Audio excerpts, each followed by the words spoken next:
اور فیری ستسنگ کے لیے کم از کم 70-80 کلومیٹر سڑکیں، جس سے یہ تھوپ پتنی روڈ ہے یہ 10-12 کلومیٹر تھی، وائی روڈ تھی 3 کلومیٹر تھی، اسی طرح ملوٹ کڈالہ سے ملوٹ کی 12 کلومیٹر تھی، پھر اس کے بعد افتخار آباد شمالی کی جو سڑک پیر جمال اور پھاگلا کی طرف جاتی ہے یہ سڑک تھی،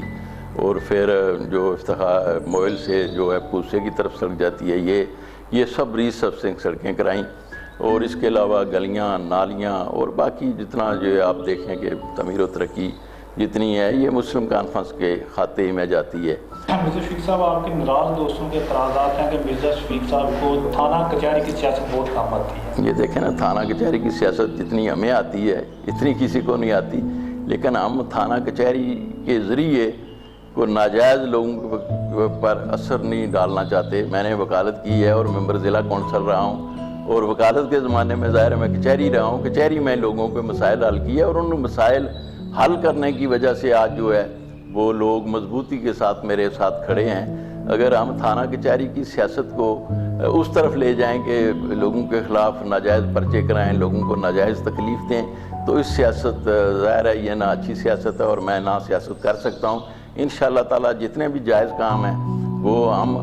میں اور میری پوری ٹیم بھرپور طریقے سے کرتی ہے، اور کسی کو ناجائز طریقے سے نہ پرچہ کرواتے ہیں، نہ ناجائز طریقے سے کسی کو زیر پار کرتے ہیں۔ تو اس سلسلہ میں تھانہ کچہری کی سیاست اصولوں پر اگر کی جائے تو میں سمجھتا ہوں یہ مناسب ہے، اور اسی وجہ سے آج لوگ ہماری سیاست کو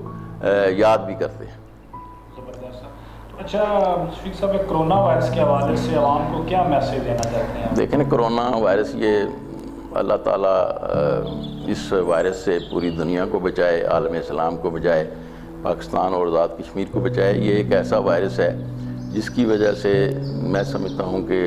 لاکھوں آدمی جو وہ موت کے منہ میں چلے گئے ہیں، اور بہت سارے لوگ اس وقت بیمار ہیں، اور میں سمجھتا ہوں کہ اس پر ایک یہ پیغام بھی ہے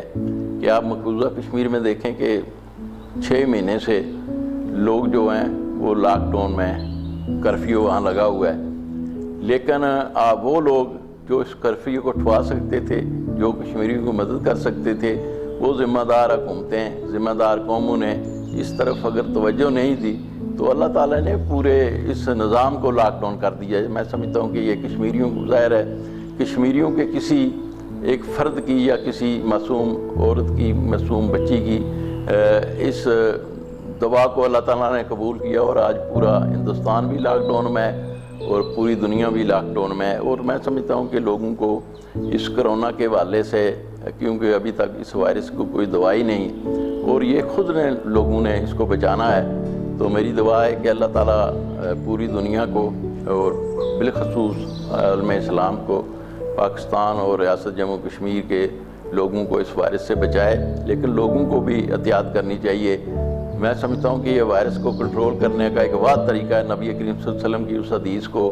ہم جو ہے وہ اس کو عمل کرتے ہوئے، جس طرح نبی کریم صلی اللہ علیہ وسلم نے فرمایا تھا کہ جس علاقے میں موذی مرض ہو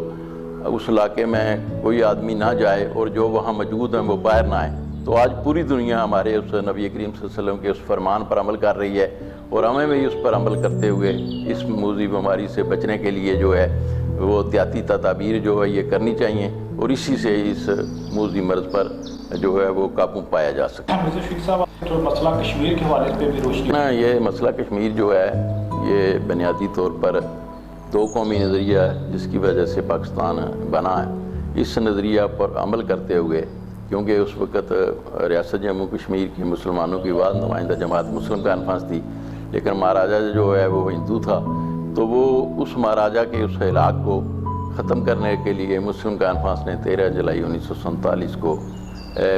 جو شہادتیں ہوئیں، 13 جولائی جب شہادتیں ہوئیں، اس شہادتوں کے بعد مسلم کانفرنس کا قیام عمل میں لایا گیا، اور اس قیام کے بعد 19 جولائی 1947 کو یہ بات مثال ہے کہ جب کبھی پاکستان مرز وجود میں نہیں تھا آیا، تو مسلم کانفرنس سے 19 جولائی 1947 کو قرارداد علاقے پاکستان منظور کر کے اپنی قسمت کا فیصلہ کشمیریوں نے پاکستان سے وابستہ کر دیا، اور وہاں سے یہ مسئلہ کشمیر پیدا ہو۔ پھر 23 اگست 1947 کو مجاہد اول سردار محمد عبدالقیوم خان صاحب نے نیلا بٹ کے مقام پر مہاراجے کے خلاف بغاوت کر کے تحریک آزادی کشمیر کا اس آغاز کیا، جس سے لوگوں نے جو ہے وہ اس مہاراجہ کی فورس کے خلاف لڑنا شروع کیا، تو یہ جو خطہ ہے آزاد کشمیر، اس کو آزاد کرایا۔ اسی طرح کرنل حسن مرزا نے گلگت بلتستان میں، وہ اس وقت آرمی میں کرنل تھے، تو انہوں نے بغاوت کر کے وہاں اس گلگت بلتستان کو حصہ کو آزاد کرایا، اور جو آج آزاد کشمیر کے نام سے اور گلگت بلتستان نام سے پہچانا جاتا ہے۔ تو میں سمجھتا ہوں کہ وہ اس دو قومی نظریہ کی بنیاد پر آج بھی مقبوضہ کشمیر کے لوگ جو ہے وہ بھرپور طریقے سے جو ہے اس آزادی کی اس تاریخ میں حصہ لے رہے ہیں، اور مسلم کانفرنس کے اس نظریہ کو آگے بڑھانے میں اپنا کردار ادا کر رہے ہیں۔ تو میں سمجھتا ہوں کہ ہندوستان نے جتنا ظلم و جبر کیا، وہاں کرفیو لگایا، وہاں لوگوں کی جو ہے وہ چلنا پھرنا محال کر دیا ہے، تو انشاءاللہ تعالیٰ کشمیریوں کی یہ جدوجہد آزادی پورا کشمیر آزاد ہو کر انشاءاللہ تعالیٰ پاکستان کا حصہ بنے گا۔ اور مسلم کانفرنس کا جو ہے اس میں کردار ہے کہ مسلم کانفرنس ریاست جموں کشمیر کی نمائندہ جماعت ہونے کے واسطے پوری ریاست جموں کشمیر کی آزادی چاہتی ہے، اور اس آزادی کے بعد علاقے پاکستان جو ہے وہ ہمارا ایمان ہے، ہم انشاءاللہ تعالیٰ پوری ریاست جموں کشمیر کو آزاد کرا کے پاکستان کا حصہ بنائیں گے۔